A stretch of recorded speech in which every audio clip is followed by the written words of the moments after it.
The December snow fell in whispers across the Arizona territory, each flake a silent confession settling onto frozen ground. Eleanor Blackwell knelt before two stones in the earth, her breath forming pale clouds that dissolved into the gray morning. Her hands, weathered and steady, despite the cold, reached into her coat pocket and withdrew a single brass bullet. The metal caught what little light filtered through the overcast sky as she placed it carefully atop the granite marker that bore her husband's name. Captain James Blackwell, born 1846, died December 1882. Beloved husband. The stone offered no other words, no mention of honor or service, no scripture or sentiment. Just facts, cold and immutable as the marker itself. Eleanor's lips moved without sound, forming words she had spoken every week for 3 years. The ritual never changed. She would kneel, she would place the bullet, she would speak to the silence, and the silence would answer with its own terrible weight. "I'm still here, James," she whispered, her voice barely carrying beyond her own ears. "I'm still keeping your secret." The wind moved through the pines that surrounded this small clearing, carrying with it the scent of snow and something older, something that tasted of earth and endings. Eleanor's eyes, once bright with the enthusiasm of a schoolteacher who believed in the goodness of young minds, now held only the flat gray of winter sky. They were eyes that had seen too much, eyes that had closed on a truth too heavy to carry, yet impossible to set down. She remained kneeling long after the cold had seeped through her skirt, long after sensation left her knees. There was a penance in the discomfort, a small payment on a debt she knew could never be fully settled. 3 years ago, on a night when the wind howled like the souls of the damned, Eleanor had come home to find her husband slumped in his chair before the fire. The gun had fallen from his hand. The letter lay across his lap, corners already curling from the heat of flames that cast dancing shadows across words written in his own hand. She had stood in the doorway, snow melting from her shawl, the basket of supplies from town forgotten on the porch behind her. The memory came now as it always did, unbidden and perfect in its clarity. She could still smell the cordite, still see the way the firelight caught in the spreading darkness on his chest. Still feel the way time itself seemed to stop suspended in that moment between before and after. She had crossed the room, had taken the letter with hands that did not shake, though perhaps they should have. The first lines, blurred through tears she had not realized were falling. "My dearest Eleanor, by the time you read this, I will have found the courage that failed me in life. Forgive me for Copper Creek. Forgive me for what I did to those people. Forgive me for leaving you to carry this alone." She had read no further. The letter had curled in her hands as she fed it to the flames, watching as her husband's confession turned to ash and rose up the chimney to dissipate into the night. Some truths she had believed then were too terrible to survive their telling. Now, kneeling in the snow 3 years later, Eleanor wondered if she had made the right choice. The bullet she placed each week was one of 7 she had found in James's revolver that night. 6 had been loaded. 1 had found its mark. The others, she saved each one a small monument to the question she had refused to let him answer. What was Copper Creek? What had happened there? What had driven a man she loved, a man she had believed in, to choose death over living with his memories? The questions circled like carrion birds, patient and persistent. Eleanor rose slowly, her joints protesting the movement. She was 38 years old, but felt ancient in ways that had nothing to do with years. The cabin waited beyond the tree-lined smoke rising from its chimney in a thin gray column. Home, prison, sanctuary. The words meant nothing and everything. She had chosen this isolation deliberately. After James died, she could have returned to Boston, to the teaching position she had abandoned when love and adventure called her west. She could have sought comfort in the familiar rhythms of civilized life. Instead, she had remained in this high valley where the snow fell deep and the nearest neighbor lived 15 miles away by rough trail, Deadfall Ridge. Even the name suggested endings. The land beneath her feet held secrets beyond the one buried in the small graveyard. James had claimed this homestead for its isolation, but Eleanor had discovered the copper deposits in their second year. Veins of ore rich enough to make a fortune ran deep beneath the cabin, beneath the meadow where she kept her small garden in summer, beneath the very ground where James now rested. She had never touched it, never hired surveyors or filed the claims that would transform mineral rights into wealth. The copper could stay buried. Some things once brought to light could never be hidden again. Eleanor made her way back through the trees, following the path worn by 3 years of weekly pilgrimages. The cabin emerged from the pines solid and well-built, its logs chinked tight against the winter wind.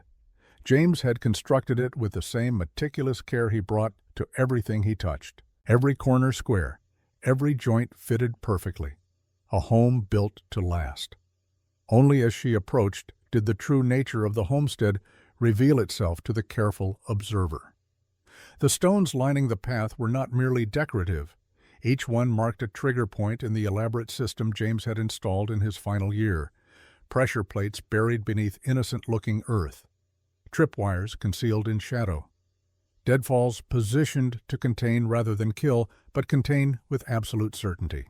Eleanor had not built these defenses. She lacked the engineering skill, the military training that such systems required. But she had learned to maintain them, guided by the detailed diagrams James had left in his journal. The same journal that contained entries she could not bring herself to read, pages that might explain Copper Creek and the darkness that had consumed him. She paused at the porch steps, noting the slight irregularity in their spacing, another of James's modifications. Anyone approaching quickly would find themselves stumbling, their attention drawn downward at the moment when vigilance should be highest. It was the work of a man who understood tactical defense at an instinctive level. What had her schoolteacher husband been before she met him? What skills had he possessed that allowed him to transform a simple homestead into a fortress? She had known he served in the army before their marriage, had seen the scars that marked his body, had held him through nightmares he could never quite explain. But she had believed those days were behind him. She had believed in the gentle man who read poetry by firelight and helped her grade papers from the small school she once taught. The man who had designed these defenses was someone else, someone she was only beginning to understand. Inside the cabin held the warmth of a well-tended fire and the silence of rooms occupied by only one. Eleanor removed her shawl and hung it by the door, a habit from years of teaching when organization and routine had provided structure to days filled with young minds and endless questions. Now the habits remained, but the purpose had drained away, leaving only the hollow comfort of familiar motions. She moved to the stove and checked the coffee still warm from the morning. The cup she poured steamed in her hands as she settled into the chair by the window. This had been James's chair. She sat in it now as if proximity to where he once rested might bring understanding, might whisper secrets through the worn wood and faded upholstery. The view from the window showed the clearing that fronted the cabin, the meadow beyond, and the trail that wound down through the valley toward what passed for civilization in these parts. Eleanor watched the snow fall across this landscape with eyes that catalogued every movement, every shadow that might indicate an approach. It was another habit learned from James's journal, another transformation from who she had been to who survival demanded she become. The journal itself rested in a locked drawer beneath the window seat, its leather cover worn smooth by her husband's hands. She had read portions of it, the technical descriptions that allowed her to maintain his defensive systems, the practical notes about water sources and game trails, but whole sections remained unexamined, their pages crisp and unopened. The final entries, especially the ones written in the weeks before his death, she could not bring herself to face. Cowardice, perhaps, or wisdom. Eleanor no longer knew the difference. She sipped her coffee and watched the snow and tried not to think about the small locked box she had discovered last winter buried beneath the floorboards of the root cellar. She had not opened it, had not even lifted it from its hiding place. The weight of it glimpsed in lamplight had been enough. Papers, she thought. Documents. Perhaps answers to questions she feared more than ignorance. The day passed in the slow rhythm of isolated living. Eleanor tended the fire, prepared a simple meal she barely tasted, checked the rabbit snares James had positioned around the property, finding 2 caught, and dispatching them with the quick efficiency necessity had taught her. She skinned them on the porch, her hands steady with practice, and hung the meat in the cold room to cure. As afternoon shadows lengthened, she found herself at the window again, cup of cooling tea forgotten in her hands. Something had changed in the clearing, a disturbance in the snow that had not been there an hour ago. Not the tracks of deer or elk, which she knew by heart. These marks showed purpose, showed weight, distributed with the irregular pattern of human movement. Eleanor set down her cup and moved to the cabinet where James had kept his weapons. The rifle came to hand with familiar weight already loaded, as she kept all firearms in the house. She checked the rounds by habit, then positioned herself where she could watch the clearing without being visible from outside. The winter twilight came early to the high country, and in the deepening shadows she saw him, a figure small and moving, with the uncertain gait of exhaustion emerging from the tree line. Not a man, she realized as he drew closer. A child. The boy collapsed 20 yards from her porch. Eleanor's first instinct was caution. The defenses James had built assumed threats would come, disguised as harmless necessity. A child alone in winter could be bait for a trap. But even as her mind calculated risks, her body was already moving. She pulled her shawl tight and stepped into the cold, the rifle left inside, but the small revolver tucked in her pocket. She approached the fallen figure carefully, eyes scanning the tree line for accomplices. But there was only the boy and the snow and the gathering dark. He lay face down, his thin coat inadequate for the killing cold, his hands blue where they clutched at frozen earth. Eleanor knelt beside him and felt for pulse. It fluttered against her fingers, weak but present. She gathered him with an effort. He was older than she first thought, perhaps 11 or 12, all awkward limbs and jutting bones beneath inadequate clothing. She carried him toward the cabin, her breath coming hard with exertion, and something else, something that felt dangerously close to hope. Inside, she laid him before the fire and began the work of bringing warmth back to frozen flesh. She had learned this, too, from necessity, from the frontier medicine that left no room for squeamishness. His clothes came off, replaced by blankets warmed by the fire.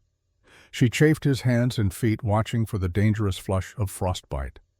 The boy moaned, consciousness returning in fits and starts. His eyes opened dark and confused, finding her face with the desperate focus of someone clinging to life. "You're safe," Eleanor heard herself say, the words coming from some distant memory of who she used to be. "You're safe now." He tried to speak, but his lips were too cold, too damaged. She brought warm broth to his mouth, coaxing small sips past chattering teeth. Gradually, color returned to his face. His breathing steadied. His eyes, no longer glazed with hypothermia, focused on her with an intensity that made her uncomfortable. She had saved his life. But in doing so, she had violated the first principle of her isolated existence. She had let someone in. The boy slept through that first night, his body claiming the rest it needed to heal. Eleanor sat vigil in James's chair, the rifle now across her lap, watching the child's face in firelight. He looked peaceful in sleep, younger than his years, vulnerable in ways that made her chest ache with something she thought she had buried with her stillborn daughter 3 years ago on the same terrible night she lost James. 7 years ago, before James's darkness consumed him, she had lost their daughter Grace in childbirth. The pain had bonded them, or so she thought, until Copper Creek's ghosts tore him away from her. Grace, she had called her, a name that meant gift, a name that meant mercy. The boy before her now reminded her painfully of the child she might have raised had Grace lived. The thought arrived unbidden and unwelcome, but Eleanor could not push it away. She found herself studying his features, the dark hair that curled against the blanket, the long lashes that lay against pale cheeks. Whose child was he? What circumstances had sent him into the wilderness alone? Morning brought weak sunlight, and the boy's return to consciousness. He woke slowly, eyes opening to study the rough-hewn beams of the cabin ceiling with the careful attention of someone assessing danger. When his gaze found Eleanor, still sitting in her chair with the rifle, he did not flinch. "Ma'am," he said, his voice rough with disuse, "thank you for not letting me die." The formality of it, the adult phrasing from a child's mouth, told Eleanor volumes about his history. "What's your name?" she asked. "Thomas Crawford, but most folks call me Tommy." He sat up slowly, clutching the blankets around his thin frame. "I was looking for someone, got turned around in the storm." "Looking for someone out here." Eleanor kept her voice neutral. "There's nothing for 15 miles but forest and snow. I was told he lived at Deadfall Ridge." Tommy's dark eyes met hers with a directness that spoke of desperation. "A man named Samuel Grant. Do you know him?" The name struck Eleanor like a physical blow. She felt the blood drain from her face, felt her fingers tighten on the rifle's stock. Samuel Grant. She knew that name, knew it in ways that made her mouth go dry and her heart hammer against her ribs. She forced her expression to neutrality, called upon years of school-teacher discipline to keep her voice steady. "Why are you looking for this man?" Tommy's hands twisted in the blankets. "He knew my pa, or that's what they told me at the orphanage when they gave me his letters. My ma died when I was born, and my pa, he disappeared 3 years ago." The letters stopped coming, but the last one he sent mentioned Samuel Grant and this place. Said if anything happened to him, I should find Mr. Grant at Deadfall Ridge. 3 years ago, the same time James died, the same time everything ended, and this terrible silence began. Eleanor stood moving to the window to hide whatever her face might reveal. "I'm sorry, Tommy. I don't know anyone by that name. You've come a long way for nothing." It was not quite a lie. She did know the name Samuel Grant, but the man who had borne it was beyond Tommy's reach, beyond anyone's reach, buried in an unmarked grave in the forest where Eleanor had dragged his body after that terrible night, after she had killed him. The memory came with the force of a physical assault, the weight of the gun in her hand, the sound of the shot impossibly loud in the cabin's confines, the way Samuel Grant had looked at her with surprise and something that might have been understanding as he fell. She had not meant to kill him, had not planned it. But when she had heard the argument between James and the stranger, when she had seen her husband's anguish and the gun in the other man's hand, when Samuel had turned toward her with that strange, sad smile she had fired without thought, James had already been dying when she pulled the trigger, already committed to the path that would end with his own gun and his own confession. But Eleanor had not known that. She had only known that a stranger was threatening her husband, and she had acted to protect him. Only afterward, as she knelt beside both bodies, had she understood the magnitude of her mistake. The conversation she had interrupted was not a threat. Samuel Grant had come to save James, not to harm him. The gun in his hand had been holstered, never drawn. The angry words had been those of a friend trying to prevent a suicide, not an enemy delivering threats. She had killed an innocent man, and then in the cascading horror of that night, she had hidden his body to protect a husband already dead. She had compounded murder with concealment, had buried Samuel Grant in the forest, and let the world believe he had simply vanished. Now his son stood in her cabin looking for a father who lay in an unmarked grave because of her. Eleanor's hands gripped the windowsill until her knuckles showed white. Behind her, she heard Tommy shift, heard the rustle of blankets as he stood. "Ma'am, are you all right?" She could not answer, could not turn to face those trusting dark eyes, while her own betrayal sat like poison on her tongue. The silence stretched between them heavy, with all the words she could never speak.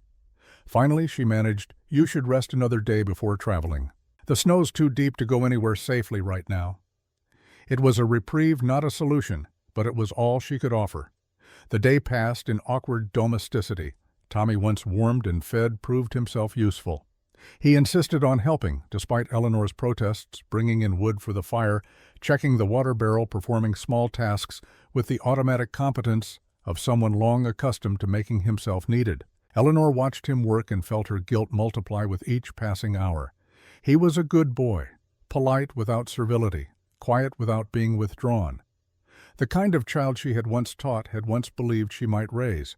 Grace would have been like this, perhaps, curious and capable, finding wonder in small things. When evening came and they sat by the fire with simple soup between them, Tommy spoke again of his search. "My pa was a military engineer," he said, stirring his soup without eating. "That's what the folks at the orphanage told me. Said he worked on fortifications and defenses out west. The letters he sent, they didn't say much, but I could tell he was good at his work. Proud of it even." Eleanor's heart sank further. A military engineer. That explained the sophistication of the trap systems around the cabin. Samuel Grant had helped James build them, or perhaps had built them himself. "The last letter," Tommy continued, "it was different from the others, shorter. He said he had to do something difficult, something that might not end well, but that it was the right thing. And if anything happened, I should find Samuel Grant at Deadfall Ridge." "When did this letter arrive?" Eleanor asked, though she already knew the answer. "December 1882, 3 years ago. The month James died, the night everything changed." Tommy finally looked up from his soup, his eyes meeting hers with a directness that pierced her defenses. "Ma'am, I think my pa came here. I think something happened to him here, and I think you know what it was." Eleanor's carefully constructed walls trembled. She opened her mouth, but no words came. What could she say? How could she explain the inexplicable? Before she could formulate any response, a sound from outside cut through the silence. A mechanical click, sharp and clear in the winter night, one of the perimeter triggers. Someone had crossed the outer boundary of James's defensive system. Eleanor was on her feet instantly, the rifle in her hands, her body moving with the trained responses these 3 years had taught her. She doused the lamp, plunging the cabin into darkness, broken only by firelight. "Stay down," she commanded Tommy, her voice carrying an authority that brooked no argument. "Away from the windows." The boy obeyed without question, dropping to the floor and crawling to the corner she indicated. Eleanor moved to her observation post, the one James had designed, with overlapping sight lines to every approach. Through the series of carefully positioned mirrors, she could see the clearing without exposing herself. 3 figures moving with military precision through the snow, not locals, not trappers or lost travelers. These men moved like soldiers, maintaining proper spacing, checking corners, using hand signals to coordinate their advance. They were looking for something, or someone. Eleanor's mind raced. In 3 years, no one had come looking. No authorities investigating James's death, no military inquiries about missing personnel. She had existed in blessed obscurity alone with her guilt and her secrets. Now, on the same day a boy appeared asking about Samuel Grant, 3 trained men were approaching her cabin. She watched them reach her second perimeter trigger. This one was subtler, designed not to alert her, but to funnel intruders into a specific approach vector. The 3 men took the bait perfectly, adjusting their path to what appeared to be the safest route. It led directly to her primary containment system. Eleanor waited, counting the steps in her head as James's journal had taught her. 3, 2, 1. The night exploded with sound as the pressure plate triggered. The lead man's startled curse was cut short by the snap of the trap mechanism. The deadfall, a carefully weighted net system, descended from the trees with perfect precision. It caught him cleanly, lifting him off his feet to dangle 6 feet above the ground. His 2 companions froze, weapons-drawn eyes, scanning the darkness for the threat. They had been trained well enough not to immediately rush to their comrades' aid, trained well enough to recognize a defensive system when they encountered one, but not trained well enough to spot the secondary trigger they had already crossed. Eleanor watched with grim satisfaction as the ground beneath them collapsed, dumping both men into the pit James had excavated and reinforced 5 years ago. Their shouts of surprise echoed across the clearing, then fell to angry muttering as they realized the pit was too deep to climb without assistance. 3 men neutralized without a shot fired. James's systems worked exactly as designed. Eleanor waited another 10 minutes, watching for any signs of additional personnel. When she was satisfied these 3 were alone, she lit a lantern and stepped onto her porch rifle ready. "Gentlemen," she called out, her voice carrying clearly across the snow, "you're trespassing on private property. I suggest you explain yourselves before I decide you're not worth the effort of releasing." The man in the net twisted, trying to see her. When he spoke, his voice carried the accent of education and command. Mrs. Blackwell, Eleanor Blackwell. The use of her name sent ice through her veins. "Who's asking?" "Sergeant Marcus Stone, United States Army. Or former Army, I should say." The man in the net had gone still, his voice taking on a tone of careful respect. "Ma'am, I apologize for the intrusion. I didn't expect to find you alive. The report said you died with your husband in a fire 3 years ago." Another lie from that terrible night. Another thread in the web of deception Eleanor had woven to protect secrets that perhaps should never have been protected. "You're clearly misinformed," she said coldly. "Now explain what you're doing on my property before I leave you there until spring." From the pit, One of the other men called up, "Sarge, this is a military-grade containment system. Whoever built this knew what they were doing." Marcus Stone's voice, when he spoke again, carried a new weight of understanding. "Captain Blackwell built these, didn't he? This was his work." Eleanor said nothing, but her silence was answer enough. "Mrs. Blackwell," Marcus continued, "I served with your husband. We were in the same unit during the Apache campaigns. I knew him, respected him. When I heard he died, I thought that was the end of it. But 3 weeks ago, I received a letter from Samuel Grant." Eleanor's world tilted. "That's impossible. Samuel Grant has been dead for 3 years. "Yes, ma'am, I know that now. But the letter was dated from before his death. He must have set it up to be delivered if something happened to him. In it, he said Captain Blackwell knew the truth about Copper Creek Massacre, and that someone had to make it right." The name hung in the winter air like a curse. Copper Creek, the words from James's final letter. The secret he had died to protect, or confess Eleanor, still wasn't certain which. "What is Copper Creek?" she asked, though part of her recoiled from finally learning the answer. Marcus Stone's voice dropped heavy with old grief. "It was a massacre, ma'am, in 1881. A small Apache settlement near the Mexican border. 47 people, most of them women and children. Captain Blackwell led the unit that carried it out. Samuel Grant was there, too, as a military engineer. He saw everything, and he could never forget." The pieces fell into place with sickening clarity. James's nightmares, his increasing isolation, the defensive systems he built as if expecting judgment to arrive at any moment. He had not been protecting Eleanor from bandits or claim jumpers. He had been preparing for the day when his crimes would find him. And Samuel Grant, witness to those crimes, had come not to threaten, but to offer redemption, to convince James to face justice together, to make right what could never truly be made right. Eleanor had killed the only man trying to save her husband's soul. She felt herself sway, the rifle suddenly impossibly heavy in her hands. Behind her, the cabin door opened slightly. Tommy's voice, small and uncertain, drifted into the night.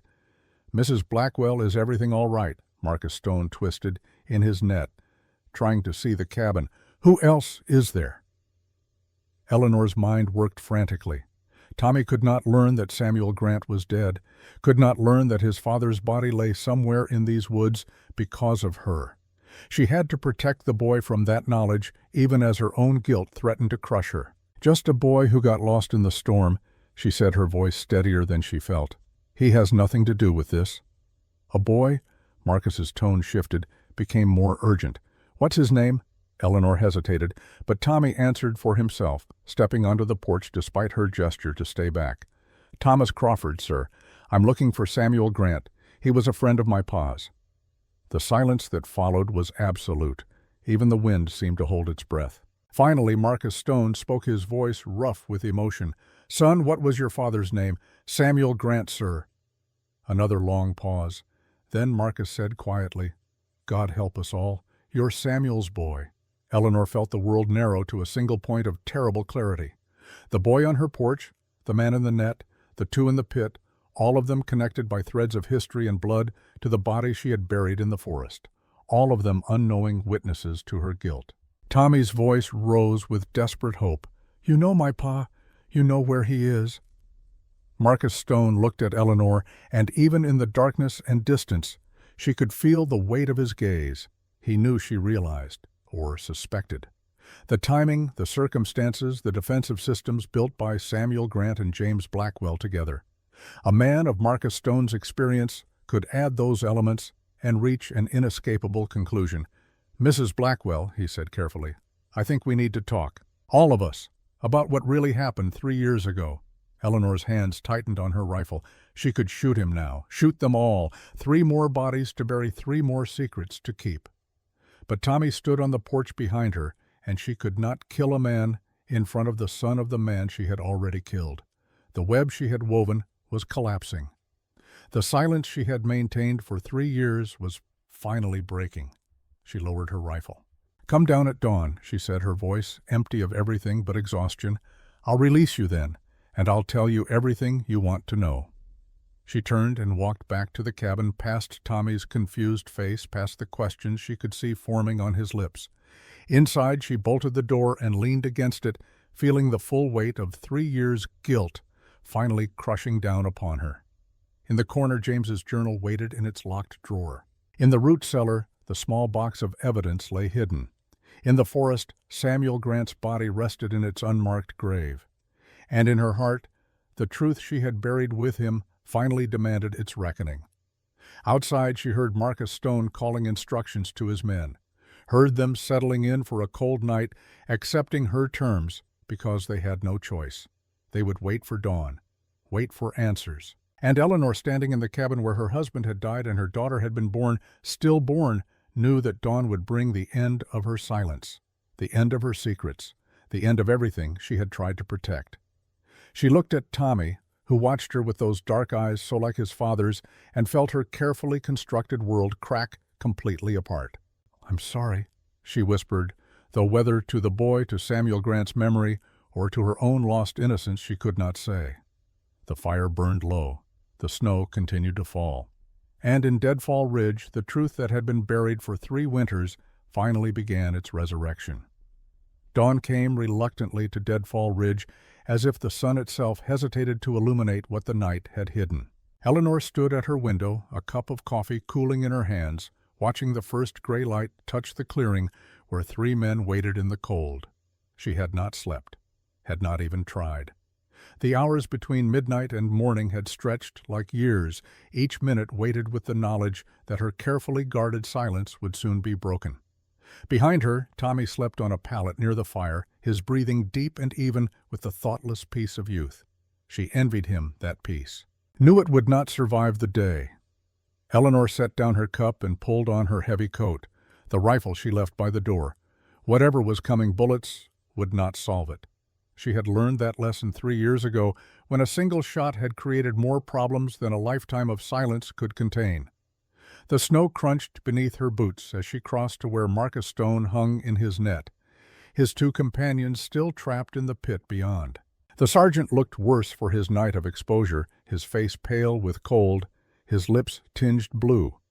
But his eyes remained alert, watchful, assessing her with the careful attention of a man accustomed to measuring threats. "You're either very confident or very foolish to come out here alone," he said, his voice hoarse from the cold. "Or very tired," Eleanor replied. She began working the release mechanism James had built into the trap system. "Tired of running, tired of hiding, tired of carrying secrets that were never mine to keep." The net descended smoothly, lowering Marcus to the ground with the controlled precision of military engineering. He stood slowly, working circulation back into cramped limbs, never taking his eyes from her face. "Where did you learn to operate systems like this?" he asked. "My husband left detailed journals. I'm a quick study when survival depends on it." Eleanor moved to the pit where the other 2 men waited. "Your friends have names, Private Chen and Private Davis. Good men both. Former Army like me." She operated the second release, and a rope ladder unrolled into the pit. The 2 men climbed out with military efficiency, their movements speaking of training that went deeper than thought. They flanked Marcus automatically, forming a defensive triangle that marked them as veterans of real combat. "You can come to the cabin," Eleanor said. "There's coffee and food. And answers, though, I doubt you'll like them any better than I do." She turned and walked back without checking if they followed. Behind her, she heard the soft crunch of snow that said they had accepted her invitation, or her surrender. At this point, the difference seemed meaningless. Inside, Tommy was awake, stirring the fire and adding wood with the practiced movements of someone long accustomed to making himself useful. He looked up as Eleanor entered with 3 strange men behind her, and something in the boy's expression made her heart ache. He was hoping she realized, hoping that these men might have answers about his father, hoping that his long search might finally end. It would end, Eleanor knew, but not the way Tommy wanted. She poured coffee for the 3 men, served them the cornbread and bacon she had prepared in the pre-dawn darkness when her hands needed something to do besides shake. They ate with the focused intensity of men who had spent a cold night outdoors, but Marcus never stopped watching her, waiting. Finally, when the food was gone and only coffee remained, Eleanor sat in James's chair and faced them. "You said you received a letter from Samuel Grant," she began. "What did it say exactly?" Marcus reached into his coat and withdrew a worn envelope. He handed it to Eleanor without comment.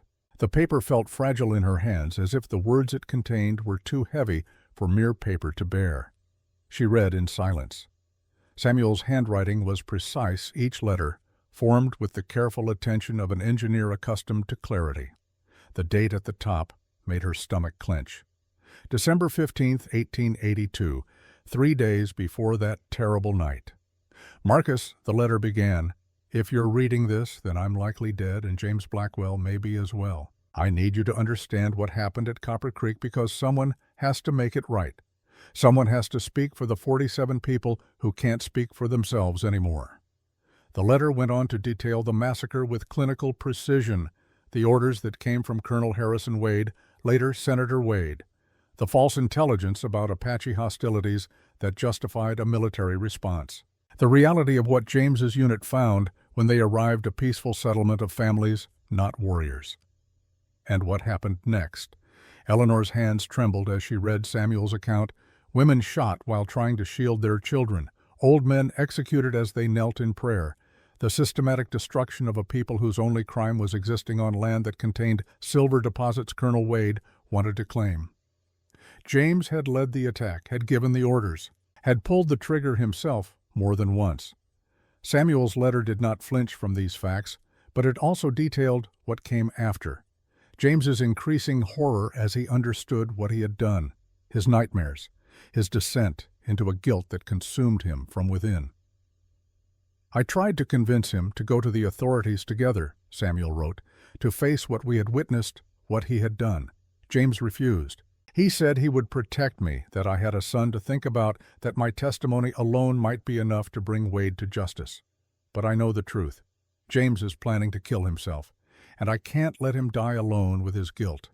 So I'm going to Deadfall Ridge to try one last time to save him, not from justice but from despair. If this letter reaches you, I failed. Please, Marcus, finish what James and I could not.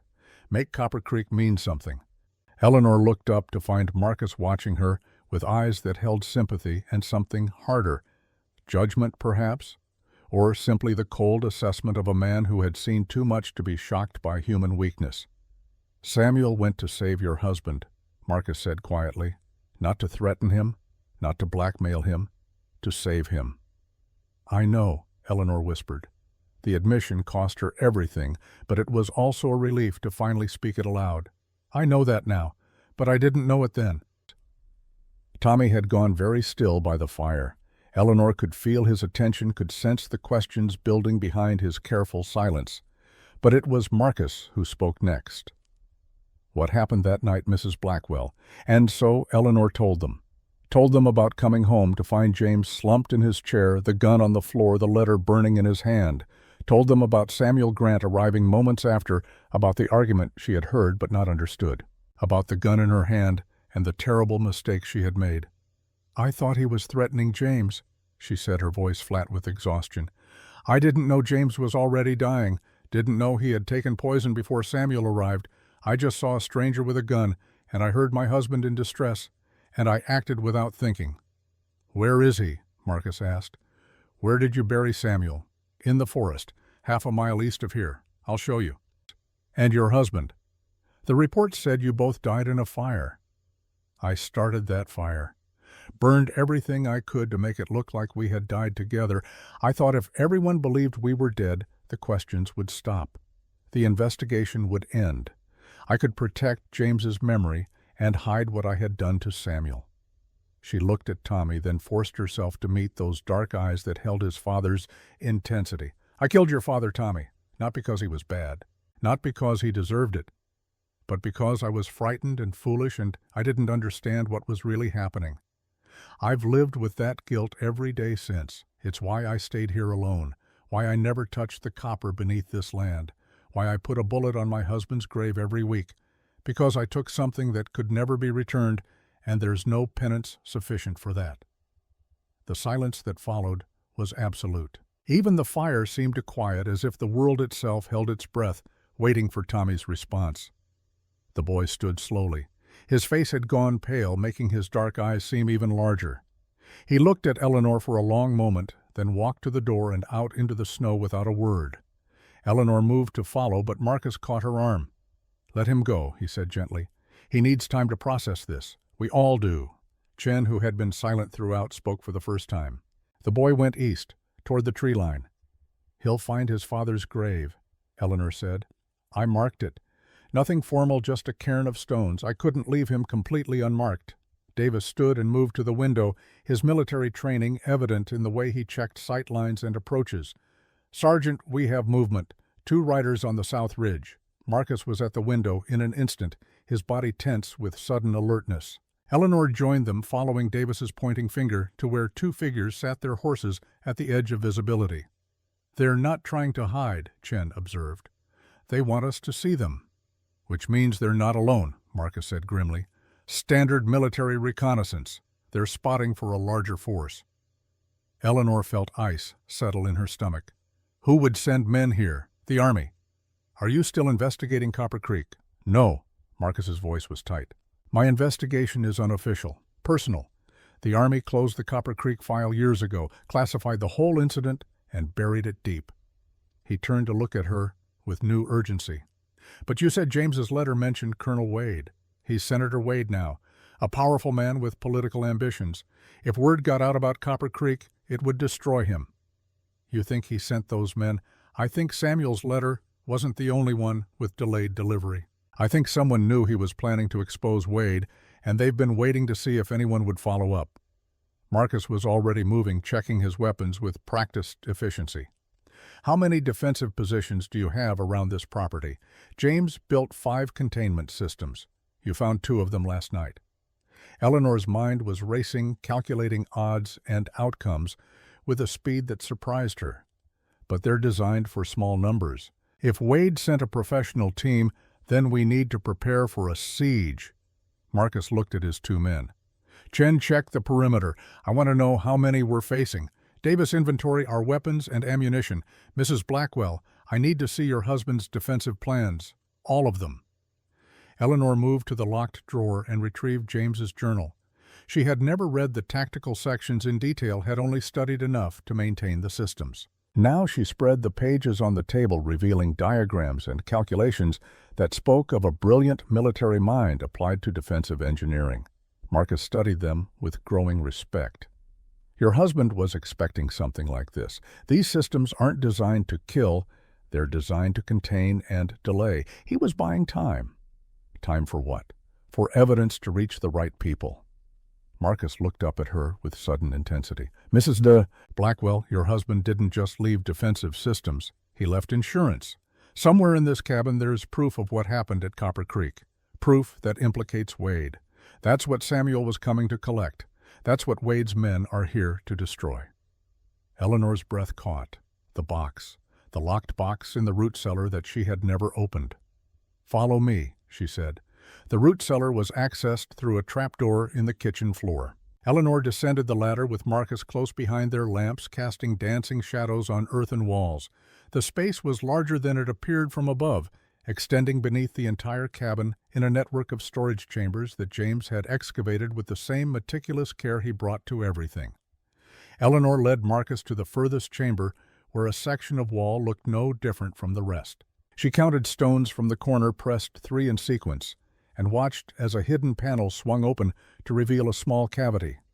Inside sat a metal box, no larger than a book secured with a combination lock. "I found this last winter," Eleanor said. "I've never opened it. I was afraid of what it might contain." "Can you open it now?" Eleanor's fingers moved over the lock. She had never tried the combination, but some instinct made her enter the date of their wedding. The lock clicked open. Inside, wrapped in oilcloth, were documents, letters, photographs, and a leather-bound journal that was not James's. Marcus lifted the journal carefully. The cover bore a name stamped in gold. Captain James Blackwell, official record. "This is his war diary," Marcus breathed. "These were supposed to be destroyed after the Apache campaigns ended. Wade ordered all unit diaries classified and burned." Eleanor unwrapped the photographs. They showed scenes of devastation, bodies lying in the street of a small settlement. Women, children, old men. The horror of Copper Creek captured in permanent silver and shadow. James documented everything, she whispered. He kept proof of what Wade ordered him to do. The letters were correspondence between James and Colonel Wade, detailing orders to eliminate the Apache settlement, to make it look like a response to hostilities to ensure no survivors could contradict the official report. Wade's signature appeared on every order, his seal authenticating each command. "This is enough," Marcus said, his voice tight with emotion. "This is enough to bring Wade down, to reopen the investigation, to give those 47 people justice." Eleanor felt something loosen in her chest. James had not been simply hiding his guilt. He had been preserving evidence, planning even in his darkest moments to make things right. "But Samuel," she said. "Samuel came here to get this, to help James deliver it to the authorities. And You made a mistake," Marcus interrupted gently. "A terrible mistake, but a mistake nonetheless. Samuel would understand that. He knew the risk he was taking. He came anyway because he believed in justice more than he feared death." "How can you know that?" "Because I knew Samuel Grant. We served together before he was assigned to James's unit. He was the best man I ever knew, and he would not want his death to bury the truth about Copper Creek." A shout from above cut through their conversation, Chen's voice urgent and alarmed. Marcus and Eleanor scrambled up the ladder to find Chen at the window, his face tight with concern. "We've got company, Sergeant. 7 riders coming in fast from the west. They're armed and organized, military formation." Eleanor moved to her mirror system, the one that gave her overlapping views of every approach. Through the angled glass, she could see them clearly now. 7 men on horseback moving with the coordinated precision of professional soldiers. They wore civilian clothes, but their bearing marked them as clearly as any uniform. The lead rider was older than the others, perhaps 50, with the lean, weathered look of a man who had spent his life outdoors. He raised his hand, and the group halted at the edge of the clearing, in perfect unison. The discipline of the movement was almost beautiful in its precision. "Mrs. Blackwell," the lead rider called out, his voice carrying clearly across the snow. "My name is Nathaniel Cross. I represent certain interests that would like to discuss your property." Eleanor felt Marcus tense beside her. "Cross," he muttered. "I know that name. He was a scout years ago, highly skilled. Went private after the army." "What kind of private work?" Eleanor asked, though she suspected she already knew. "The kind that doesn't ask questions about legality.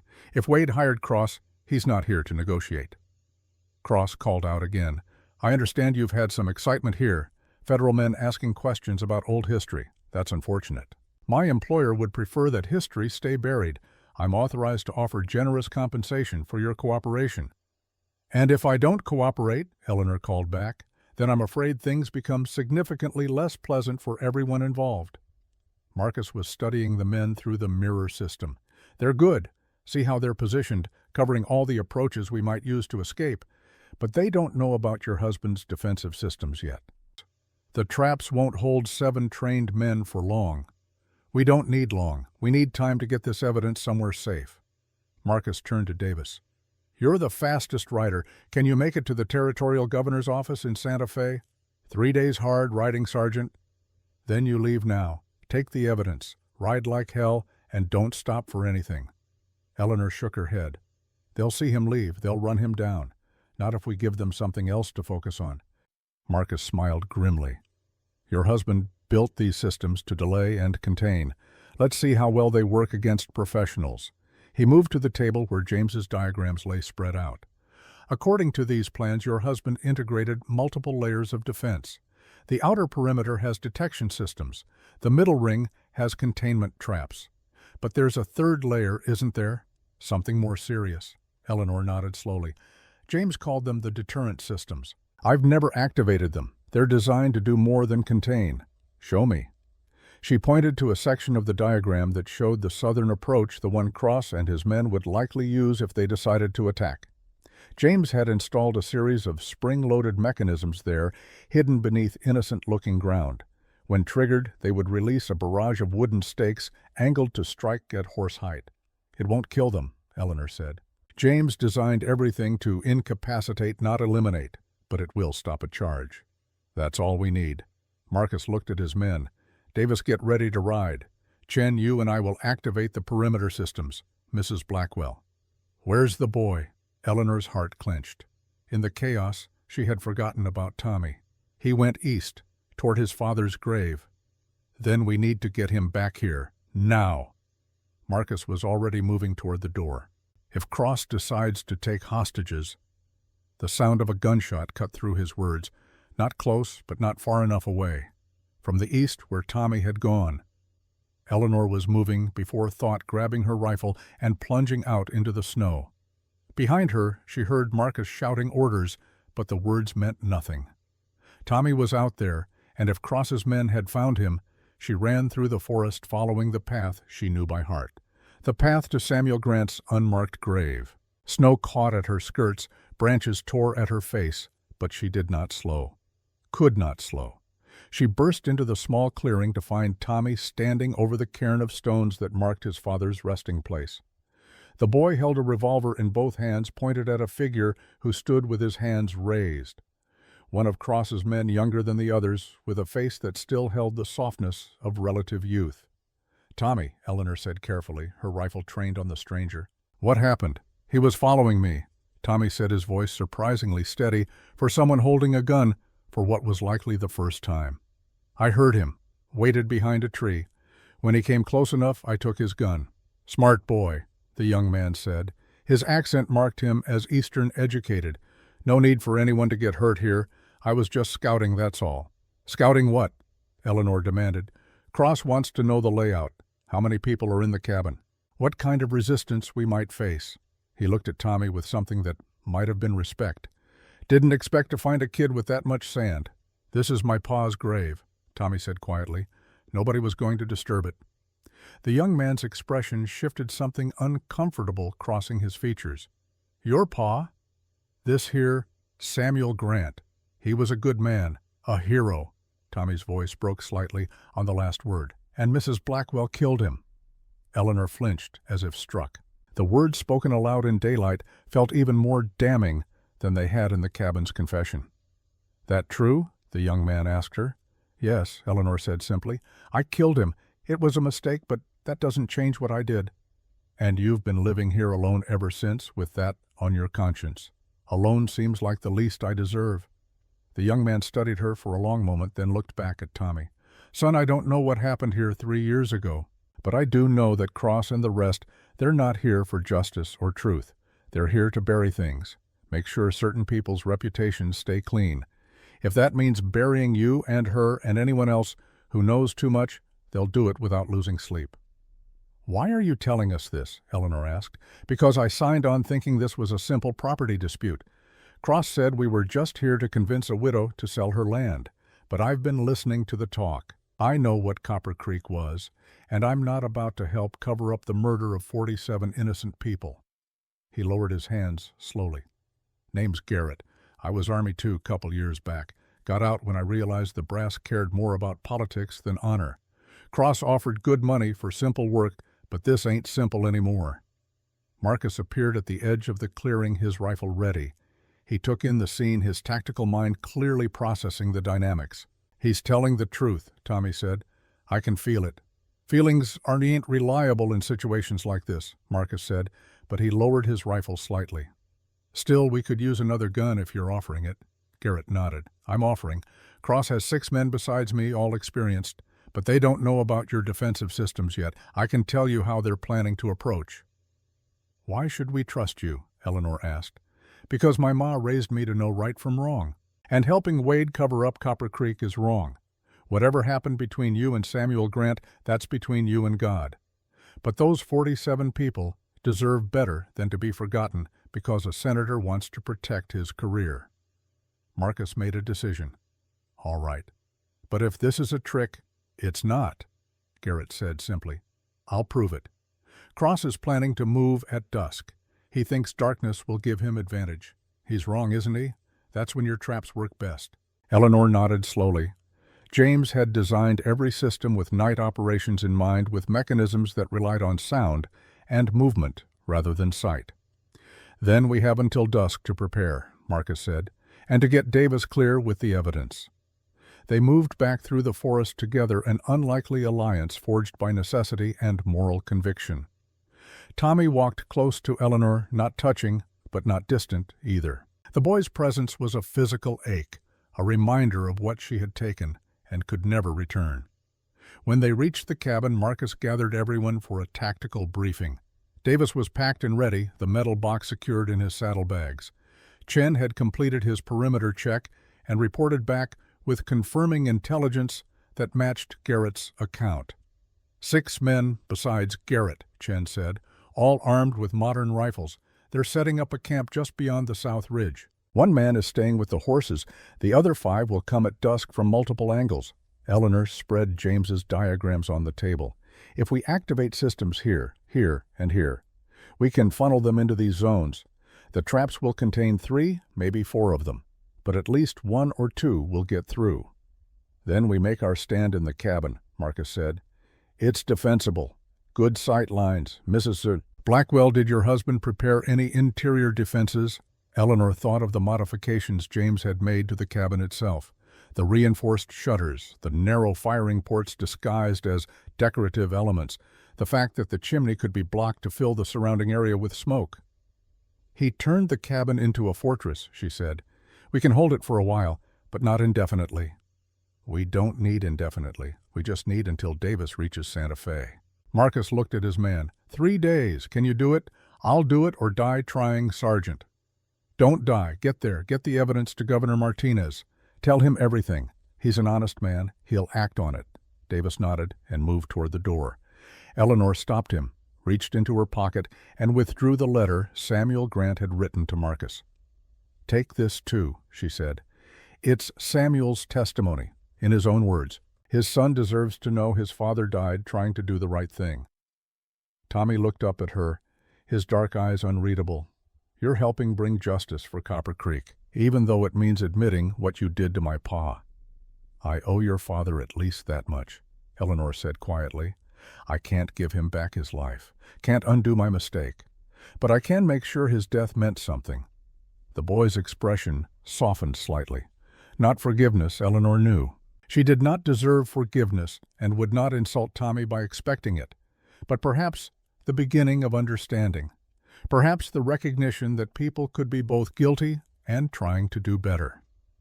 Davis slipped out through the back entrance James had built for exactly this purpose, a concealed door that opened into a natural ravine, offering cover all the way to the northern tree line.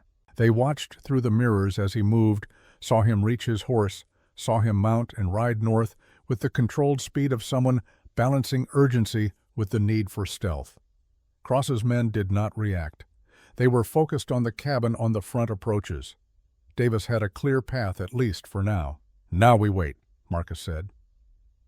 The hours until dusk stretched like days. Eleanor prepared food that no one ate, checked and rechecked weapons that were already ready, moved through the cabin in patterns that had become reflexive over 3 years of isolated living. Tommy sat by the window watching the tree line. Garrett joined him after a while, speaking quietly. Eleanor could not hear their words but could see the way Tommy's posture gradually relaxed. The boy needed allies his own age, she thought. Needed to know that not all adults were carrying the weight of terrible mistakes. Marcus pulled Eleanor aside as afternoon shadows lengthened. Whatever happens tonight, he said quietly, Samuel's death won't be for nothing. The truth about Copper Creek will come out.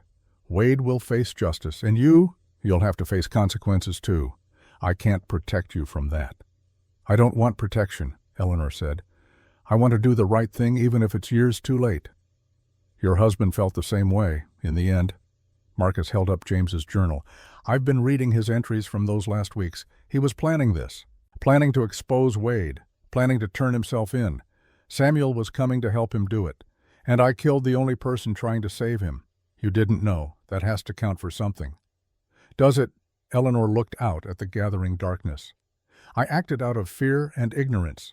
Those 47 people at Copper Creek died because men acted out of greed and prejudice. Different motivations, same result. Innocent people dead because someone didn't think before pulling a trigger. There's a difference between murder and mistake. Tell that to Tommy. Tell that to Samuel Grant's grave. Marcus had no answer for that. There was no answer. Some things could not be reasoned away or justified. They could only be carried. The last light was fading from the sky when Chen reported movement. Cross and his 5 men were mounting up, preparing for their assault. They moved with military precision, each man checking his weapons, his equipment, his assigned position in the formation. Eleanor watched them through her mirrors and felt a strange calm settle over her. Fear would have been reasonable. Terror would have been justified. Instead, she felt only a cold clarity. These men were coming to silence the truth, to bury evidence of a massacre, to protect a senator who had ordered the deaths of 47 innocent people. She would not let them. Marcus positioned everyone, Chen at the east window with a clear field of fire, Garrett at the west where his knowledge of Cross's tactics would be most useful. Tommy in the safest position, the interior room where James had reinforced the walls and ceiling. The boy protested, but Eleanor's look silenced him. "Your father died for the truth," she said. "Don't make his sacrifice meaningless by getting yourself killed before it can come out." Tommy nodded reluctantly and retreated to the protected space. Eleanor took her position at the north window, her rifle loaded with the specialized ammunition James had crafted for exactly this purpose, rounds designed to disable rather than kill. Even now, even facing men who would show her no mercy, she found herself unable to cross that final line. She had killed once. It had cost her everything. She would not do it again unless absolutely necessary. The first trigger activated with a sound like a branch snapping. One of Cross's men approaching from the south had stepped on a pressure plate. The mechanism responded instantly, a weighted net dropping from the trees to ensnare him. His startled curse carried clearly across the snow, Cross's voice calm and professional. "Hold positions. Assess the trap." But already the second man had triggered another system, this one, a ground collapse that dropped him into a pit 6 feet deep. Not fatal, not even necessarily injurious, but completely effective at removing him from the assault. "They've got defensive systems," Cross called to his remaining men. "Military grade. Everyone goes to backup protocols. Spacing at 20 yards. Watch your foot placement." 2 men down 4, still mobile, including Cross himself. They adjusted their approach, moving more carefully now, testing ground before committing weight. It slowed them, but did not stop them. Eleanor watched through her mirrors as Cross himself approached the western perimeter. He was good, she had to admit. His movements showed the instincts of someone who had spent years in hostile territory. He avoided the obvious paths, tested suspicious ground, kept his attention divided between the cabin and his surroundings. But he did not know that James had built redundant systems, that every obvious trap had a backup, that the ground Cross was testing, satisfied was safe, was actually the trigger for a different mechanism entirely. The spring-loaded barrier erupted from the earth with pneumatic force, a wall of wooden stakes that shot upward in Cross's path. His horse reared, throwing him. He hit the ground hard, the impact audible even from the cabin. The horse bolted, leaving Cross sprawled in the snow. 3 down, 3 still advancing. Marcus fired from the east window a warning shot that struck the ground inches from where one of Cross's men crouched behind a tree. The message was clear. "We see you. We can hit you if we choose." The man retreated, seeking better cover, and in doing so triggered another of James's systems. This one was simpler, just a tripwire connected to a bell that rang clearly in the night. Not harmful, but loud enough to shatter stealth and mark position. The assault was breaking down.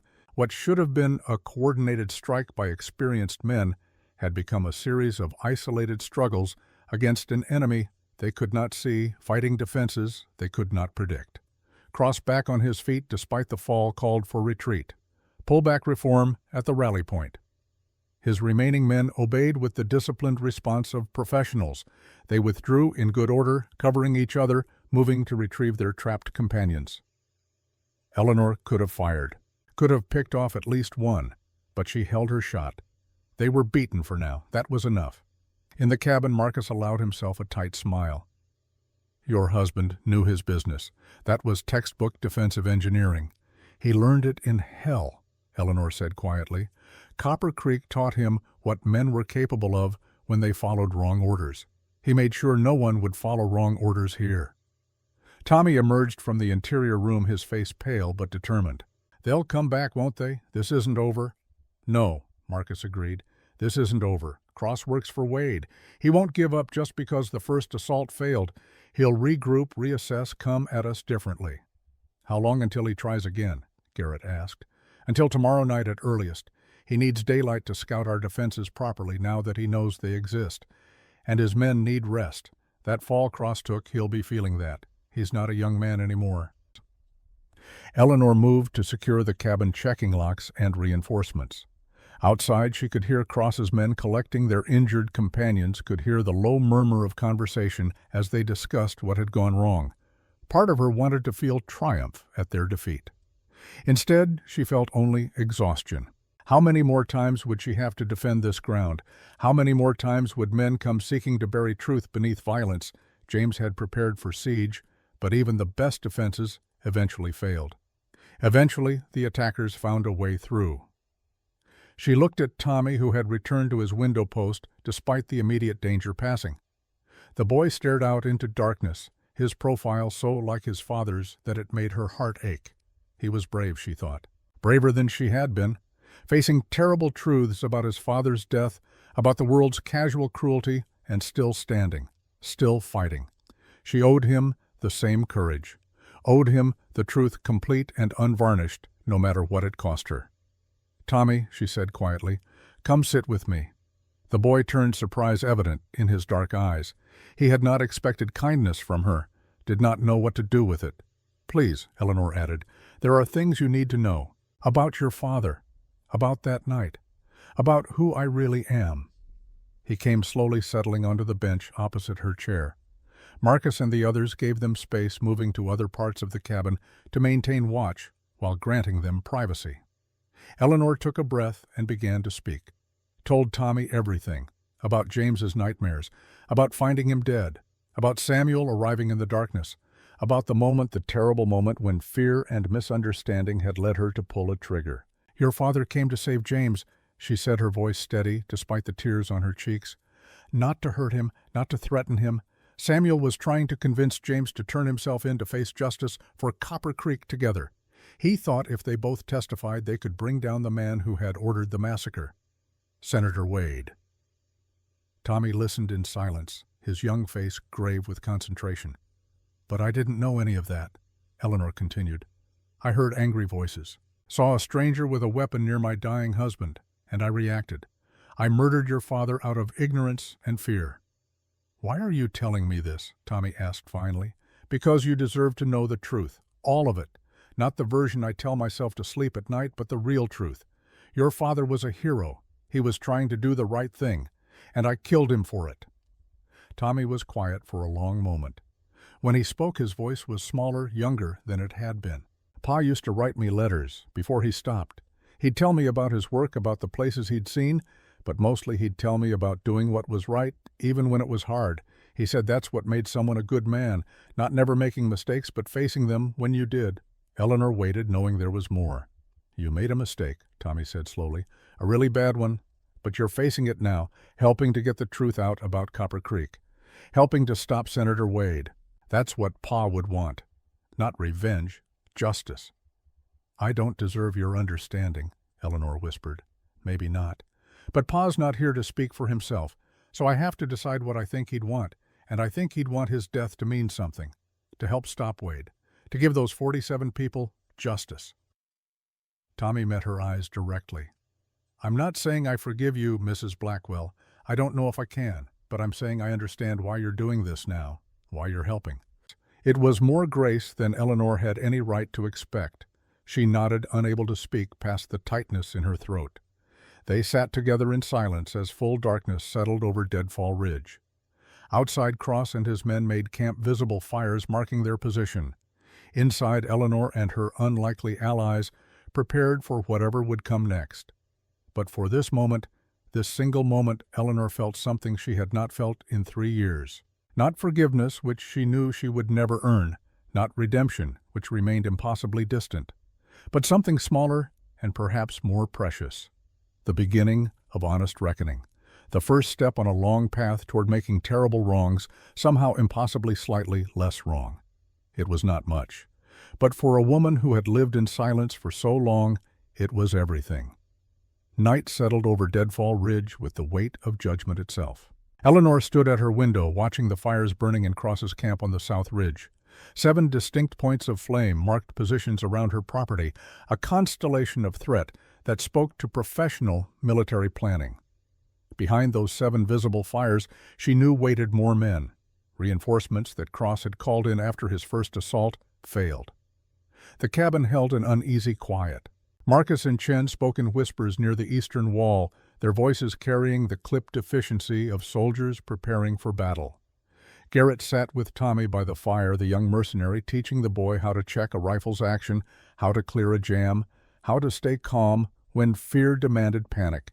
Skills no child should need, yet skills that had already kept Tommy alive through one siege. Eleanor turned from the window and moved to the cabinet where James had kept his war diary. The journal lay open on the table now, its pages revealing the detailed engineering specifications for his final defensive measure. She had read these entries 3 times in the past hour, memorizing sequences and calculations, preparing herself for what had to be done. "Mrs. Blackwell." Tommy's voice pulled her from concentration. The boy stood beside her, his dark eyes reflecting firelight and something deeper. Determination, perhaps, or the kind of courage that came from having nothing left to lose. "You should rest," Eleanor said gently. "We have hours yet before Cross moves again." "I can't rest. Every time I close my eyes I see my pa. Wonder what he looked like, what his voice sounded like." Tommy's hands twisted together. "I never knew him, and now I never will, because of what you did." The accusation hung between them, simple and devastating. Eleanor did not flinch from it, could not. The boy deserved her unflinching acknowledgement of the wound she had carved into his life. "No," she agreed quietly. "You'll never know him, and that's a loss I can never repair no matter how long I live or how hard I try to make amends. But you're trying anyway?" "Trying is all I have left. It's not enough. It will never be enough. But it's honest." Tommy studied her face for a long moment, then reached into his pocket and withdrew something small. A wooden soldier crudely carved but crafted with evident care. The paint had worn away in places, revealing the pale wood beneath. "The orphanage gave this to me when I was 6. Said my pa carved it before I was born, left it with instructions to give it to me when I was old enough to understand what a soldier was." He held the small figure in his palm, turning it to catch the light. "I used to think it meant he wanted me to be brave like a soldier, but now I know different. He wanted me to understand what soldiers do, the good and the terrible, both." Eleanor felt something tighten in her chest. This boy, carrying his father's gift and the weight of truths too heavy for young shoulders, possessed a wisdom that shamed her. "Your father was brave," she said. "He came here knowing he might die, came anyway because he believed truth mattered more than safety. And you killed him for it." "Yes, I did." The simplicity of the admission seemed to satisfy something in Tommy. He nodded slowly and returned the wooden soldier to his pocket. "When this is over, when we've stopped Senator Wade and brought justice for Copper Creek, what happens to you? I'll face charges for your father's death. Murder, most likely. The law doesn't distinguish much between intentional killing and fatal mistakes." "Will they hang you?" Eleanor met his eyes directly. "Possibly. That will be for a judge and jury to decide. But whatever they decide, I'll accept it. Your father deserves that much justice." "Even if I don't want them to hang you?" The question caught Eleanor off guard. She searched Tommy's face for mockery or cruelty, but found only genuine confusion. The boy was struggling with something, wrestling with emotions too complex for easy resolution. "Why wouldn't you want justice for your father?" she asked carefully. "Because hanging you won't bring him back, won't let me know him, won't change anything except making another person dead." Tommy's voice cracked slightly. "Pa died trying to do the right thing. Would he want me to want revenge, or would he want something better?" Before Eleanor could answer, Marcus called from the window. "Movement, at all positions. They're preparing something." Everyone converged on observation posts. Through her mirror system, Eleanor counted figures moving with coordinated precision around the perimeter. Not 7 men now, at least 15, maybe more, advancing through pre-dawn darkness with military discipline. Cross brought serious reinforcements, Chen observed. Those are professionals, former military, all of them.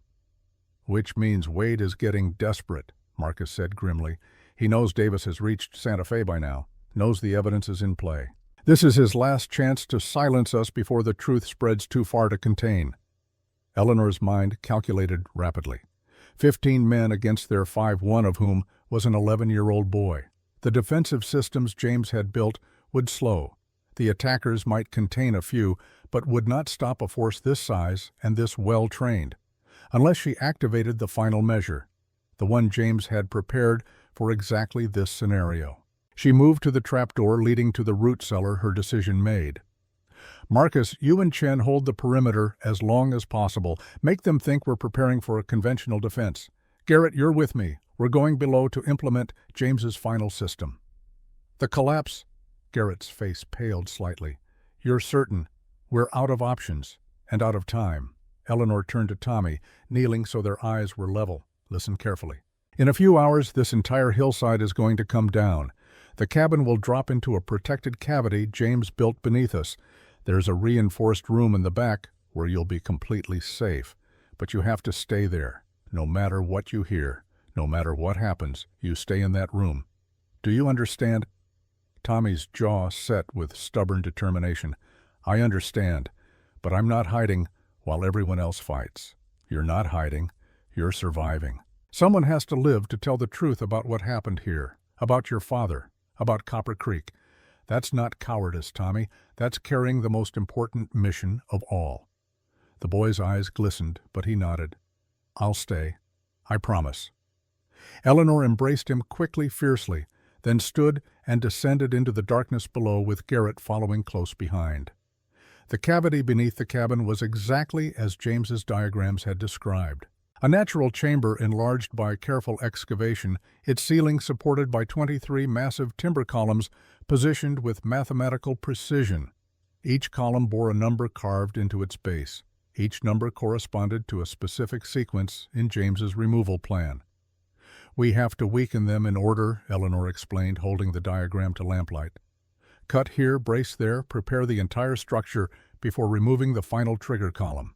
If we do it wrong, the cabin crushes instead of settling safely. And if we do it right. The hillside collapses inward, burying everything on the surface while the cabin drops into this protected space. James calculated every angle. It should work. Should is doing a lot of heavy lifting in that sentence. Eleanor managed a grim smile. Welcome to life with James Blackwell. Everything was calculated, precise, and accompanied by the nagging certainty that one miscalculation would kill everyone. They began with column 1. Garrett saw bit into old-growth timber while Eleanor held the lamp and consulted the diagram. The work was brutal, each cut requiring sustained effort against wood that James had selected specifically for its strength. But gradually they found a rhythm. Cut, brace, move to the next position. Above them, the sounds of siege filtered through the cabin floor. Sporadic gunfire as Cross's men probed defenses. Marcus and Chen returning fire in measured bursts, making ammunition last. The creak of floorboards as people moved, preparing, waiting. They had completed 8 columns when Eleanor heard it, a sound that made her blood freeze. Tommy's voice raised in alarm, followed by boots hammering across the cabin floor. Mrs. Blackwell, they're inside. Eleanor dropped her tools and scrambled up the ladder with Garrett close behind. She emerged into chaos. The front door hung splintered on its hinges. Cross stood in the cabin's center, his rifle trained on Marcus, while 2 of his men held Chen at gunpoint near the eastern wall. And Tommy. Cross's left hand gripped the boy's collar, holding him like a shield, while his right hand kept the rifle steady. Everyone stops moving, Cross commanded, his voice carrying absolute authority. Drop your weapons, slowly. Marcus and Chen had no choice. Their guns clattered to the floor. Eleanor stood frozen at the top of the ladder, her own revolver tucked in her belt, but useless with Tommy in Cross's grip. Smart woman, Cross observed, his eyes finding hers. You understand tactical reality. The boy stays healthy as long as everyone cooperates. The moment someone tries heroics, he pays the price. Let him go, Eleanor said, her voice steadier than she felt. He's a child. He has nothing to do with this. He has everything to do with this. He's leverage, insurance. The thing that keeps you all from doing something stupid while my men finish securing the perimeter. Cross gestured with his rifle toward the open door. Senator Wade is on his way, wants to handle this situation personally, make sure there are no loose ends. Eleanor's mind raced. Wade coming here meant this was about more than suppressing evidence. The senator wanted complete control, wanted to ensure every witness was silenced permanently. Tommy struggled against Cross's grip, his young face flushed with anger and fear. As he twisted, something fell from his pocket. The wooden soldier clattered across the floor, rolling to rest against Eleanor's boot. But something else had fallen too, something small and metallic that gleamed in the lamplight. Eleanor's breath caught as she recognized it, the detonator trigger. The mechanical fuse she had been preparing to use for the final collapse sequence. Tommy must have taken it when she was distracted, thinking perhaps to help to contribute somehow to the defense. And now it lay on the floor between them, visible to everyone. Cross's eyes followed her gaze. His expression shifted as he recognized the device for what it was. "What is that?" "Nothing," Eleanor said too quickly. "That's an engineering trigger. Military demolition hardware." Cross's tactical mind was already calculating possibilities. "You've rigged this place, planned to bring it down on us." "It's too late for that now," Eleanor lied. "The sequence requires hours of preparation. We barely started." But Cross was studying the room with new eyes, noting the trapdoor to the root cellar, the subtle ways the cabin's interior had been modified. His grip on Tommy tightened. "How many charges?" "What's the blast radius?" "There are no charges," Eleanor said, trying to keep her voice calm. "My husband designed a structural collapse. If triggered, the support columns beneath this cabin give way in sequence. The building drops into a protected cavity, while the surrounding hillside falls inward." Cross processed this, his professional assessment visible in the way his gaze swept the cabin's corners and ceiling. "Clever, very clever. Your husband was quite the engineer." He looked back at Eleanor. "But you said it takes hours to prepare, which means the system isn't ready, which means you're still vulnerable." Before Eleanor could respond, movement outside drew everyone's attention. Horses approaching at speed, many of them, their hoofbeats thundering across frozen ground. Through the shattered door, Eleanor watched a procession emerge from the darkness. 15 riders, maybe more, surrounding a central figure whose bearing proclaimed authority even at a distance. They reined in before the cabin, and the central rider dismounted with the careful precision of someone accustomed to being watched and deferred to. Senator Harrison Wade stepped into the lamplight like a man taking a stage.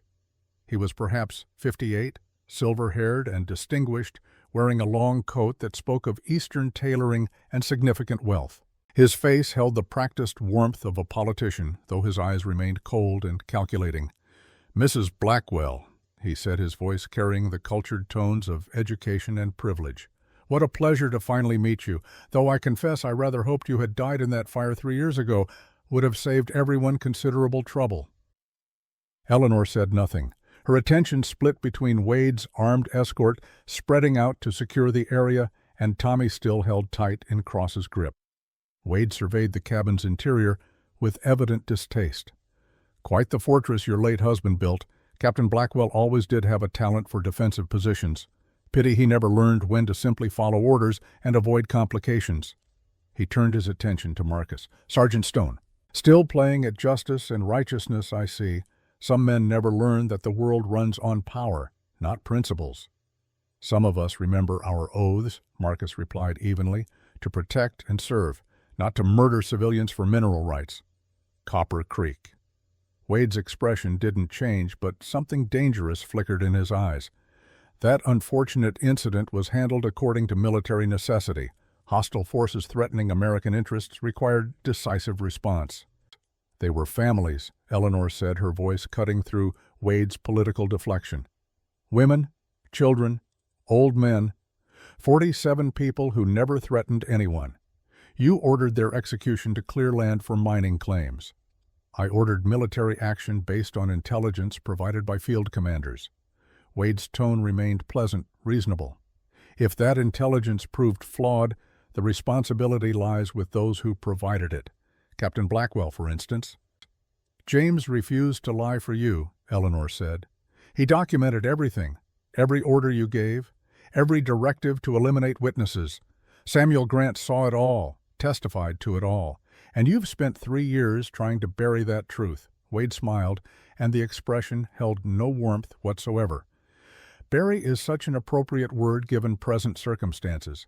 Yes, Mrs. Blackwell, I've worked very hard to ensure certain historical inaccuracies remain corrected." Captain Blackwell's misguided attempts at confession, Samuel Grant's unfortunate crusade for what he called justice. All of it needed proper management.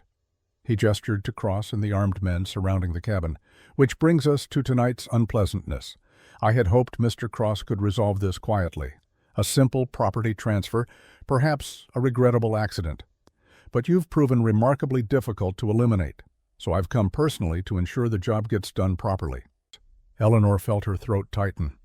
Wade was admitting everything, confessing to conspiracy and murder without hesitation or shame, which meant he had no intention of leaving witnesses. Marcus clearly reached the same conclusion. "You're planning to kill all of us, even Cross and his men. Can't leave anyone who knows the truth." Wade's smile widened slightly. "Sergeant Stone, you always were perceptive. Yes, I'm afraid Mr. Cross and his associates will also meet unfortunate ends tonight. Tragic, really. A gunfight between claim jumpers and the heroic men who tried to stop them. Everyone dead. No survivors to contradict the official report I'll file." Cross's face went rigid. The rifle in his hands shifted slightly, no longer quite so steadily pointed at Marcus. "You're planning to kill me." Cross's voice carried genuine surprise. "After everything I've done for you, every job I've handled quietly and professionally, you know too much, Nathaniel. Surely you understood this was always a possibility.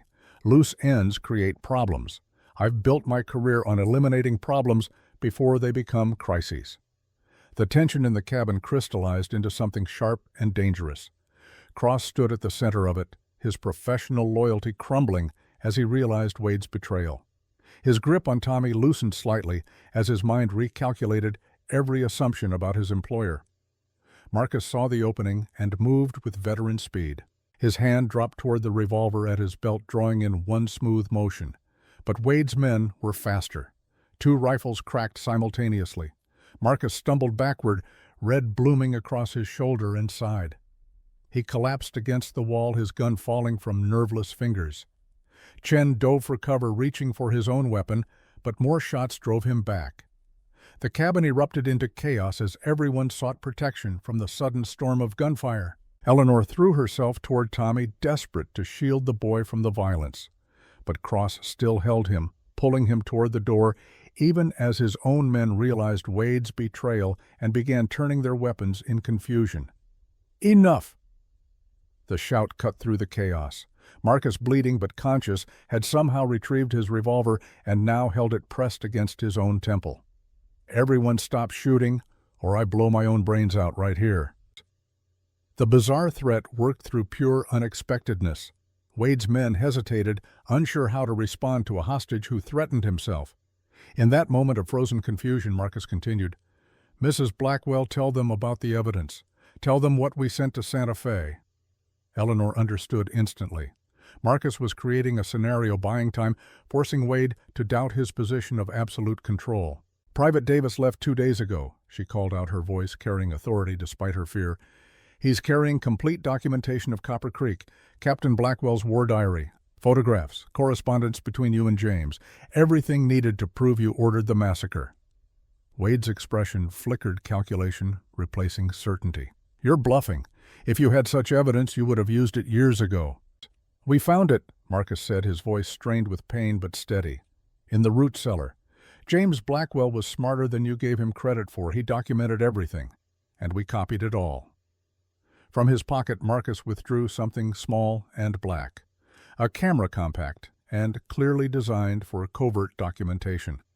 "Photographed every page," he continued. "Every order, every signature, every piece of evidence that proves your guilt.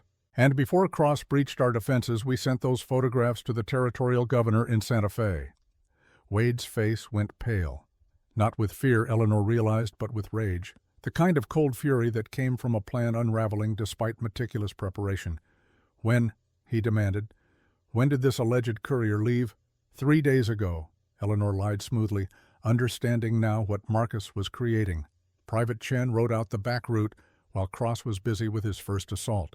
He's already reached Santa Fe by now, already delivered the evidence, already set in motion an investigation you can't stop. It was a masterful bluff. Chen stood right there in the cabin, visible proof the story was false. But Wade didn't know that. Couldn't know that in the chaos and darkness and confusion. Cross, still processing Wade's betrayal, looked between Marcus and the senator with dawning understanding.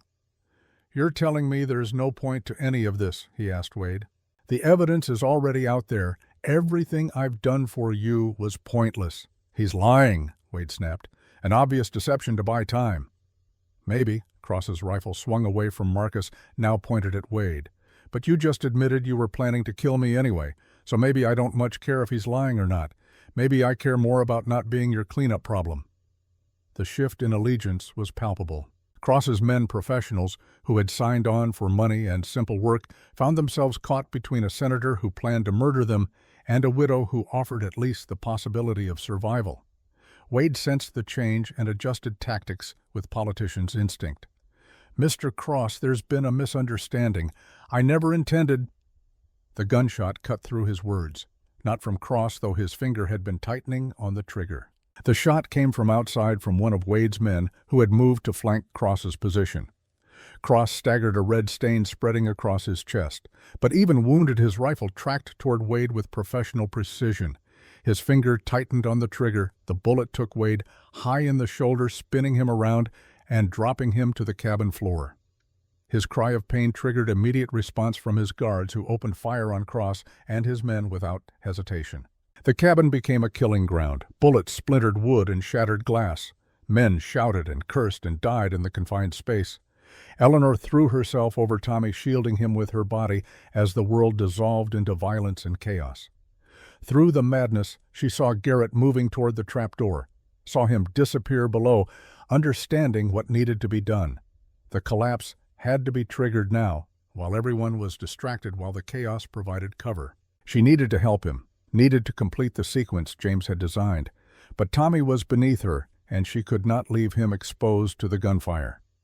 Marcus, bleeding from multiple wounds, now had dragged himself to Chen's position. Together, they returned fire at Wade's men, creating enough suppression to keep the senator's guards pinned. But there were too many. 15 armed men against 2 wounded soldiers and a handful of mercenaries who had realized too late that they were on the wrong side. Eleanor made her decision in a heartbeat. She pulled Tommy to his feet and half-dragged, half-carried him toward the reinforced interior room James had built. "Stay here," she commanded, pushing him through the door. "No matter what. You promised me." "Mrs. Blackwell, no. You can't—" She slammed the door and drove the bolt home, sealing him inside the only truly safe space in the cabin. Then she ran for the trapdoor and descended into the chamber where Garrett was already working frantically on the support columns. "How many left?" she shouted over the gunfire echoing from above. 7. We need to finish them fast or the sequence won't complete before someone gets down here." They worked with desperate speed. Garrett's saw screamed through timber while Eleanor braced and positioned according to James's diagrams. Above them, the battle raged. She could hear Wade's voice commanding his men despite his wound, could hear Cross's labored breathing as he returned fire, could hear the crack of rifles and the splintering of wood. Column 18 fell. 19:20, a figure appeared at the trapdoor, one of Wade's men recognizing the threat below and moving to stop it. Garrett dropped his saw and drew his revolver, firing 3 rapid shots that sent the man tumbling backward. But more would come. They were out of time. "The trigger column," Eleanor said urgently. "We do it now, incomplete sequence or not. It won't settle properly. The cabin might crush instead of protecting. Then we'll have died trying. Help me move it." Together they attacked column 23, the massive central support that James had designed as the final trigger. The brackets released under hammer blows, metal screaming against metal as precision mechanisms gave way. The column shifted, moved, toppled. For one eternal moment, nothing happened. Then the world ended. The first support gave way with a sound like artillery fire, then the second, the third. A cascading failure as James's carefully engineered sequence activated despite being incomplete, despite missing 3 columns from the planned preparation. The cabin floor above buckled and dropped. Eleanor heard screams cut short as men fell into sudden voids, heard Wade shouting orders that dissolved into curses of fear, heard the mountain itself groan as tons of earth began their inward collapse. "Run!" Garrett grabbed her arm, pulling her toward the reinforced alcove James had built at the chamber's far end. They sprinted across shifting ground as the world came apart behind them. Stone and timber and earth cascaded inward, the hillside collapsing exactly as James had calculated, burying siege positions and attacking forces beneath geological weight nothing human could resist. Eleanor dove into the alcove as debris struck like hail, felt Garrett's body covering hers protectively, felt the impact of falling stone against the alcove's reinforced entrance. The noise transcended description, became a physical force that threatened to shatter thought itself. Then silence, absolute and ringing and somehow more terrible than the chaos that preceded it. Eleanor lifted her head cautiously. Dust choked the air, making each breath a labor. Darkness pressed close, broken only by thin shafts of light filtering through the wreckage above. "Garrett," she called. "Here. Can't feel my legs, though." She worked her way to him in the darkness, her hands finding timber pinning his lower body. Together they levered it free, and Garrett dragged himself clear with a gasp of pain. "Broken! Don't think so, but I won't be dancing anytime soon." They sat in the darkness and breathed. Alive. Against all probability, impossibly alive. But what of the others? What of Tommy in his reinforced room, Marcus and Chen in the cabin above? Had James's incomplete sequence crushed them, or had the protective pocket held despite the rushed implementation? "We have to dig out," Eleanor said. They began moving debris. 2 wounded people carved a path upward through transformed geology. It took hours. Twice they nearly gave up, exhausted beyond endurance. But the thought of Tommy trapped somewhere above kept Eleanor moving. Finally, light. Real, light sunlight streaming through a gap in the wreckage. Eleanor squeezed through and emerged onto a landscape that no longer resembled anything she knew. Where her cabin had stood, there now existed a massive depression, as if the earth had inhaled and forgotten to exhale. The structure had dropped perhaps 20 feet, settling into the cavity James had prepared. Its roof sat level with the surrounding ground walls, intact but half buried. The siege positions where Wade's men had been stationed simply no longer existed, buried beneath tons of displaced earth. Eleanor could see where the collapse had extended, taking down trees and reshaping terrain for 100 yards in every direction. James had not built a defense. He had weaponized the mountain itself. Movement caught her eye. A section of the cabin's roof shifting, then lifting. A figure emerged, covered in dust but moving, Marcus pulling himself through a gap in the wreckage, then Chen helping someone else. A small figure. Tommy. Eleanor felt her legs give way. She sat heavily on displaced stone and watched her unlikely family pull themselves from ruins that should have killed them all. The reinforced interior room had held. James's engineering had saved the boy she had sworn to protect. The son of the man she had killed lived because her husband had built protection for exactly this scenario. Marcus limped toward her, bleeding from multiple wounds, but somehow still moving. "Wade?" she asked. "Dead?" Crushed when the floor gave way. "Most of his men, too." Marcus's voice carried no triumph, only exhaustion. "Cross made it part way out, found him at the edge of the collapse. He was still alive when I reached him. He lasted long enough to say something. Said to tell you he was sorry, that he knew you were just trying to protect your husband, that he understood what it meant to make impossible choices." Marcus paused. Then he died, quietly, like a soldier. Eleanor absorbed this, adding Cross's name to the weight she carried. He had been an enemy, but also a man who recognized his own betrayal and tried at the end to choose better. Tommy reached them covered in dust and wide-eyed with shock, but miraculously unharmed. He looked at the transformed landscape, at the buried remains of Wade's assault force, at the price paid in lives for this desperate defense. "Is it over?" he asked, his voice small. "The fighting is," Eleanor said, "but the rest is just beginning." She was right. Within hours, riders appeared on the ridge. Not Wade's men this time, but territorial marshals wearing official badges, led by a weathered man who introduced himself as Marshal Rodriguez. "Mrs. Blackwell, we received urgent communication from Private Davis 3 days ago. He reached Santa Fe with evidence regarding Senator Wade's activities. The governor sent us immediately." "You're too late," Eleanor said tiredly. "Wade is dead, buried under that." She gestured at the transformed hillside. Rodriguez surveyed the devastation with professional assessment. "That's going to complicate the legal proceedings considerably, but we still need your testimony. All of you. About Copper Creek. About what happened here." Eleanor stood drawing herself up despite exhaustion. "You'll have it. Complete and honest testimony about everything, including my murder of Samuel Grant 3 years ago." The marshal's eyebrows rose. "Ma'am, you don't have to confess to anything. You have rights. I'm waiving them. I want the truth on record, all of it. Samuel Grant came here to help my husband do the right thing. I killed him out of fear and ignorance. That's murder, Marshal, and I'm prepared to face the consequences." Rodriguez studied her for a long moment, then nodded slowly. "All right, Mrs. Blackwell. We'll take your statement, all of your statements. This is going to be the most complicated case the territory has seen in years." As they prepared to leave Deadfall Ridge, Eleanor took one last look at the place that had been her prison and refuge. The cabin lay half buried, the landscape forever changed. James's final defense had worked exactly as designed, saving them all at terrible cost. Tommy walked beside her toward the waiting horses. He did not take her hand, did not offer comfort through touch.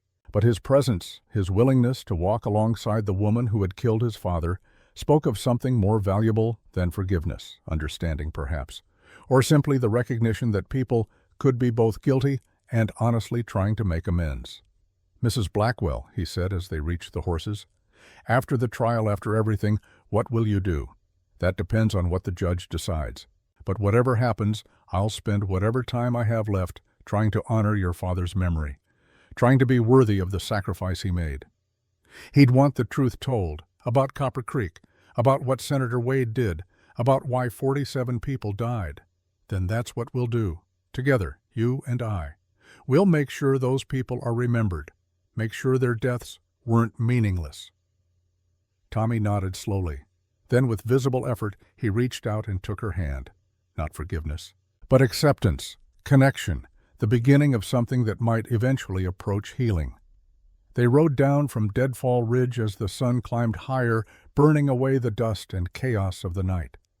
Behind them, the mountain kept its secrets, burying Wade and his men beneath geological weight, transforming evidence into earth and stone. But the truth lived on. In Eleanor's testimony, in Tommy's witness, in the evidence Davis had delivered to Santa Fe, in Marcus and Chen's accounts of everything that had transpired. Copper Creek would finally have its reckoning. The 47 would be remembered. And Samuel Grant's death, tragic and senseless, would at least serve the cause he had died pursuing. Eleanor knew what awaited her: trial, judgment, possibly execution. The law would not look kindly on her killing of an innocent man regardless of circumstances or intent, but she would face it honestly, would tell the truth without excuse or mitigation, would accept whatever consequence the law demanded, because that was what Samuel Grant deserved, what James had tried to give through his suicide and his final defenses, what Tommy needed to believe in, that people could face their mistakes and accept responsibility even when acceptance meant destruction. As they rode toward Santa Fe, and whatever waited there, Eleanor felt something she had not experienced in 3 years. Not peace which remained beyond her reach, not forgiveness which she neither expected nor deserved, but honesty, pure and terrible, and somehow liberating. The truth was finally free. The silence was finally broken. And Eleanor Blackwell, murderer and witness and reluctant hero, was finally ready to face what came next. Tommy rode beside her, and occasionally their eyes met. In those glances Eleanor saw her future, not redemption, which might never come, but purpose. The chance to make Samuel Grant's death mean something beyond tragedy. The mountain fell away behind them. Ahead lay justice both for Eleanor's crime and for the massacre at Copper Creek. The path would be hard, but it would be walked in truth. And in the end, Truth was all they had, all any of them had ever had. The only thing worth dying for, the only thing worth living for. The silence of Deadfall Ridge was broken, the truth was free. And 47 souls who had died in darkness might finally at last rest in light.